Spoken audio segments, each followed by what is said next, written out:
HMS News in the heart of downtown Herndon, Virginia. This is Hawk Talk! And now, let's meet our anchors.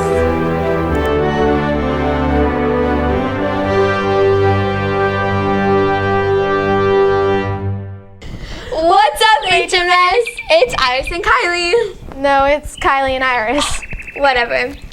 It's Iris and Kylie. Welcome to this month's Hawk Talk. April showers bring May flowers. So, what's first on Hawk Talk? I don't know. We're just kind of going with the flow, I guess. Well, hey, do you guys know what the next segment is? Student Spotlight. Oh. So, I guess we'll just go over to Student Spotlight now. So what do you like to do on a rainy day? I like to make musicals with my buddies. Awesome. What do you like to do on a rainy day? I like relaxing. Me too. So, Amani, what's your favorite thing to do on a rainy day? I like to watch Netflix. Me too. So, Kanza, what is your favorite thing to do on a rainy day? I like watching Grey's Anatomy. So, what's your favorite thing to do on a rainy day? I like to stay home and watch Justin Bieber, my great friend, Sid. I like to hang out with my great friends to movies. Fun! So what do you like to do on a rainy day? I like to watch movies and snuggle up with blankets on the couch. Fun! So, Mr. Harmon, what's your favorite thing to do on a rainy day? I like to sleep. Me too. So, what's your favorite April Fool's Day prank? Le Poisson d'Avril, which is a French holiday for April 1st, where you stick fish on people's backs. Oui. Bueno. What's your favorite April Fool's Day prank? I like to make people think that I'm in danger, and then it turns out I was fine when they go in, and then then they go into danger. I pretend to have a bloody nose, and then when they ask me about the bloody nose, I say, I'm not falling for that. I know it's April Fool's Day. That's so cool! So what's your favorite April Fool's Day prank? Rubbing butter on doorknobs. Fun! So what's your favorite April Fool's Day prank? Well, I like pranking people by pretending that I'm hurt and just making them believe that I hurt myself well. Very interesting. So what's your favorite April Fool's Day prank? I like to give my friend Hive cream. Ooh, them halves. So what's your favorite app? Mine's Papa's Cupcakeria, Papa's Donuteria. So, Thomas, what's your favorite app of April? Clash of Clans. What's your favorite app? I'm a pretty big fan of Tinder. Nice. I'm a fan of YouTube. Cool. What's your favorite app? Probably Snapchat. So what's your favorite app? My favorite app is Instagram and Snapchat and Twitter. So, what's your favorite app? Duolingo porque estudiamos español. Great! So, what's your favorite app? Michimo. So, what's your favorite app, Kanza? Netflix. Nice. So, what's your favorite Netflix series? Either Grey's Anatomy or Friends. Definitely Grey's Anatomy. Cool. What's your favorite Netflix series? Friday Night Tights. Cool. So, what's your favorite Netflix series? I like Grey's Anatomy. I like Once Upon a Time. So, what's your favorite Netflix series? Full House. Daredevil. Cool. So what are your favorite Netflix series? Well, let's see. Daredevil. Trying to remember some of the names. A lot. I just have a lot. Okay. I like Daredevil and The Flash. Cool. Hey, Kylie, did you see me in Godspell a couple weekends ago? Iris, I was in Godspell with you. Oh, that's awkward. Well, personally, I think I should have been the lead. Iris, you got a whole rap. Yeah, and I was really good. Well, let's go see what the students who were in the audience thought about it. So, can you describe your Godspell experience? Well, it's difficult to describe because it was so wonderful. But I would say it was just a really great experience for us students all around. They got to come together and try things that they hadn't tried before. Theater kids trying singing, people who had never been in a production before trying new things. And overall, I think we just created a really great experience, and everybody left feeling like they had a huge accomplishment, which they did. It was a really wonderful show. Thank you. So what was your favorite thing about Godspell? My favorite was the tap dancing. Mine was just everybody singing and seeing everybody perform that I know. Thank you. So what was your favorite thing about Godspell? My favorite thing was hearing my friend Anna singing. She was very good. I really liked when they passed around the bread to the audience. So what was your favorite thing about Godspell? I liked all the choreography and the singing. I loved seeing all my friends sing and act. Thank you. So what was your favorite thing about Godspell? My favorite part was when Ryan Baranowski died. So what was your favorite thing about Godspell? My favorite thing was when Vladimir was, "That's me, the rich guy, wardrobe." I really liked how they put the whole thing together. Thank you, guys. So what was your favorite thing about Godspell? I liked when they killed Jesus because I cried a little. Can you describe your Godspell experience? Oh my goodness. Godspell was a really cool thing to be a part of because we had students from band and orchestra and theater and choir all come together to put on this really awesome product. The students really were able to bond and work together as a team, and it was just a really magical musical experience for everyone involved. I highly recommend being a part of something like that if you have a chance to in the future. Lots of time, lots of energy, but lots of fun, lots of bonding, and it was just a lot of fun. Thank you. Next up, we have a pretty exciting segment about the 7th grade honors English editorials. Oh yeah, I remember that. Some students won because of their writing and they're going to be featured. And I think it's some pretty interesting topics too. So let's go take a look. Hey HMS, I'm Ryan Weston and I'm here with Asia and Emma. So recently there's been an English 7 honors contest about writing an editorial. And here are our winners. Hi, my name's Asia and my topic was on gun control. Are guns helpful or harmful? There's a lot of controversy about whether guns are helpful to human civilization or harmful to it. To prevent guns falling into the wrong hands, there should be more gun control laws. Guns are too easy to obtain in America. You can buy them online or acquire a gun illegally through the black market. It is impossible to tell who is a criminal, even through background checks.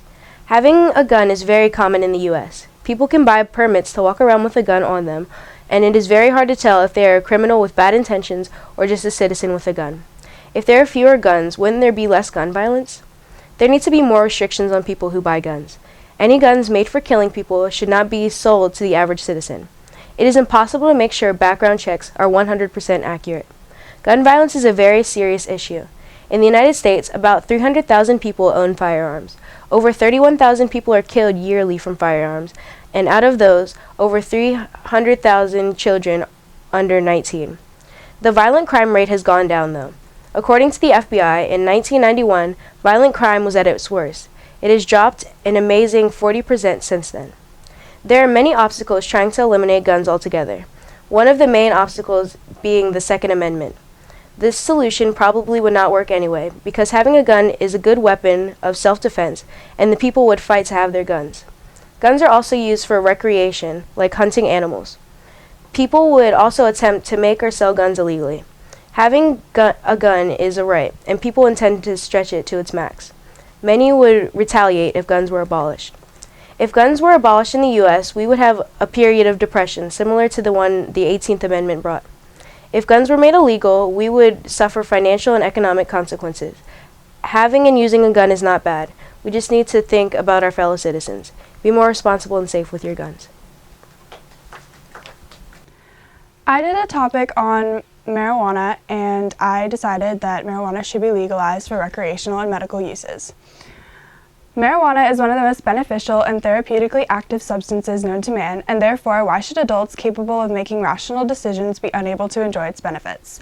Therefore, marijuana should be legalized for both medical and recreational use. Marijuana has many positive effects, and I believe that citizens ages 21 and over should have the option to enjoy it at their leisure. Marijuana has many uses in the medical world, such as controlling neuropathic pain or weakness, numbness, and pain from nerve damage. CMCR, the Center for Medicinal Cannabis Research, conducted a study in 2010 which found that THC was equally, if not more, effective in controlling neuropathic pain than other drugs currently in use. They also studied the pharmacological uses of marijuana in treating nausea, muscle spasticity, and other conditions, and marijuana was proven effective in the treatment of all of those conditions.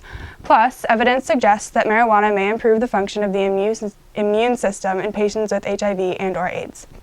Veterans with PTSD are unable to obtain medical marijuana, even though it is very effective in treating the symptoms of the condition. Marijuana is proven to help alleviate the anxiety and stress that comes from PTSD, but PTSD isn't a qualifying condition for medical marijuana. I believe that to be a valid reason to legalize medical marijuana use and sale. A single cigarette contains over 4,000 chemicals, and a sizable number of those are toxic. It also contains carbon monoxide and nicotine, which is highly addictive. Marijuana has over 400 chemicals with pain-killing, antibiotic, and anti-inflammatory properties. It also can alleviate chemotherapy symptoms. And yet the first one, which has no positive health benefits and many harmful chemicals, is legal. And the second, which has less harmful chemicals and positive implications, is illegal. Doesn't make much sense, does it? Why should legal adults be unable to make a decision of how to spend their free time? Why should veterans with PTSD or someone else with a non-qualifying medical condition be unable to obtain a drug that can help them? The solution is simple: legalize marijuana. Thank you, Emma and Asia, for sharing your awesome editorials. Now back to you, anchors. Almost the end of the year, and you know what that means. Going to the yearbook! Oh, well, going to the beach too, but first, it's time to buy your yearbook. I got mine. Will you sign mine, Kylie? Sure. Hi, I'm from Yearbook. I'm Alex King. And I'm just here to tell you that we really hope that you can buy a yearbook because we need the money to help the school to hire better teachers and to make sure things run smoothly. We probably know you've heard this for a long time, but we need the money a lot for the school because it would really help everything. And I just hope that you can buy a yearbook. Thanks. Our next segment is some advice from some of our teachers about SOL test-taking tips. Oh, SOLs. Why do we even have those? I don't know. It's for school. Well, let's go and get some tips from Teacher Feature. So, Ms. Konecki, what are some test-taking tips for your students? If you're taking a multiple choice test, I recommend that you highlight important words in the question and that you slash the trash answers that you know are wrong. Cross those off to help you start to limit your choices of what the answer could be. If you're doing actual question and answer type of practice, again, same thing. In that question, highlight keywords, key phrases to help focus you while you're taking your test. Those are some great tips. So can you share some of your best test-taking tips for us, please? Yes, I'd say get a good night's sleep, and when you're taking the test, definitely go through and knock out the ones you know are wrong and narrow it down before you make your choice. Cool, thank you. So, Ms. Glazier, what are some test-taking tips for your students? Okay, so leading up to the test, you want to be doing all the reviews, doing your homeworks, asking questions about what you don't understand in class. The night before the test, you want to make sure you get to bed nice and early and wake up and eat a good breakfast. That makes a difference. Thank you. Ms. White, what are some test-taking tips for your students? Well, Kala, we always tell our students to slash the trash, so they need to look through the answer choices and eliminate any that they know immediately are not correct. We also want them to read each question and answer carefully. Those are some great tips. Thank you. Next up is our sports segment. Kylie, you play a sport, right? Yeah, I play soccer. I've been playing like forever. You don't play a sport. Excuse me, dance is a sport. And I'm trying out for dancing at the high school next year. Oh, well, I hope you make it. Me too, because I just want to dance! Hey HMS, and welcome to HMS Sports. I'm Kala. I'm Henry. I'm Katie. And I'm Max. It's time to drop the puck for hockey. In the NHL, the second round of the West Conference, the Dallas Stars will be playing the St. Louis Blues, and the Sharks will either be playing the Predators or the Ducks. And in the East side, the Capitals will be playing the Pittsburgh Penguins, and the Islanders will be playing the Tampa Bay Lightning. That's all for hockey. Thanks, Katie. Now, for baseball. The Nats have been off to a hot start at 14-5. Bryce Harper has been leading the way with 9 home runs and 24 RBIs, and their next series is in St. Louis against the Cardinals. Now, off to basketball. In basketball news, the Spurs and the Cavaliers are moving on to the next round, while the Grizzlies and the Pistons have been eliminated. And the Warriors are one game away from winning their series. I'm Henry Metcalf and I'm with Dude Perfect. I'm gonna make a half-court shot.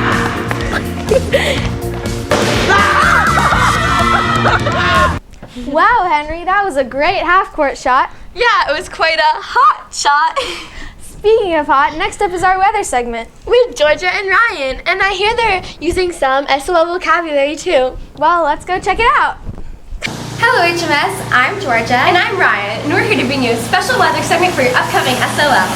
Today, Friday the 29th, it's going to be a high of 64 and a low of 48 with a 10% chance of precipitation, which means there will be rain falling from the clouds. Tomorrow, it's supposed to be a high of 72 and a low of 50 with cumulonimbus clouds, which are a type of cloud formation. How are cloud types formed?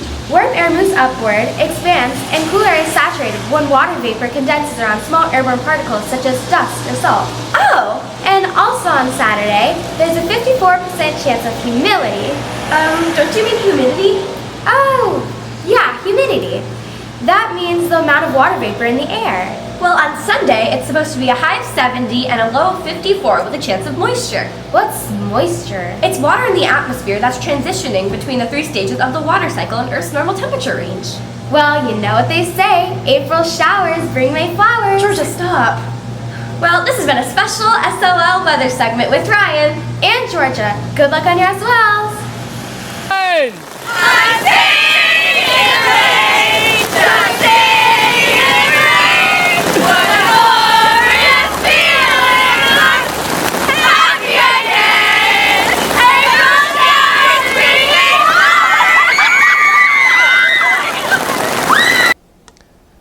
Alas, poor Yorick, I knew him, Horatio, a fellow of infinite jest, of most excellent fancy. Where be his gibe now? This is the skull of Yorick, Hamlet's jester. Oftentimes people think it is Hamlet holding the skull when he says the very famous soliloquy, "To be or not to be, that is the question, whether 'tis nobler in the mind to suffer the slings and arrows of outrageous fortune." But nay, it is at the moment of Act 5, Scene 1, when Hamlet is holding the skull being dug up by the gravediggers. That is when he holds the very famous moment of the skull. Yorick, the jester. I, of course, am Master Lord Perfumi, here to celebrate the 400th death date of William Johannes Shakespeare, who died on April 23rd, 1616, 400 years ago. We do have a birth record that we believe to be April 23rd, 1564, though it's really his baptism date 3 days later that we assume to be his birthday of the 23rd. And we do have a death record for April 23rd, 1616.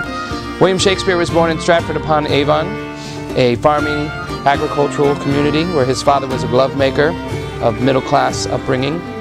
And Shakespeare made his way into the city of London as a young man, writing over 37 full-length 5-act plays, 150 sonnets, a 14-line rhyme, and 4 long poems. William Shakespeare is perhaps the most famous author of English literature, giving us thousands of words and helping us to learn everything we need to know about life and romance and war and relationships and usurpation, the evil overthrow of a king. His plays included histories of England, tragedies, comedies, and of course the marriage plays. So I leave you with all these fun facts. I hope you take time to think about Shakespeare further in your life, for heavy is the head that wears the crown. Goodbye, good morrow, and a good morrow, for parting is such sweet sorrow. O sweet moon, I thank thee for thy sunny beams. I thank thee, moon, for shining now so bright. For by thy golden, gracious, glimmering gleams, I trust to take off true as Thisbe's sight. But stay, O spite, but mark, poor knight, what dreadful dole is here? Eyes, do you see? How can it be? O dainty duck, O dear! Thy mantle good, what stained with blood, approach ye furies fell. O fates, come, come, come thread and thrum, crowd crush, conclude, and quell. Oh, wherefore nature didst thou lion frame, since lion vile hath here deflowered my dear, which is, which was, the fairest dame that lived, that loved, that looked, that liked with cheer. Oh, come fates confound, out sword and wound, the path of Pyramus, I that left path, where heart doth hop. Thus die I, thus. Now am I dead? Now am I fled? My soul is in the sky. Tongue lose thy light, moon take thy flight. Now I die, die, die, die, die, die.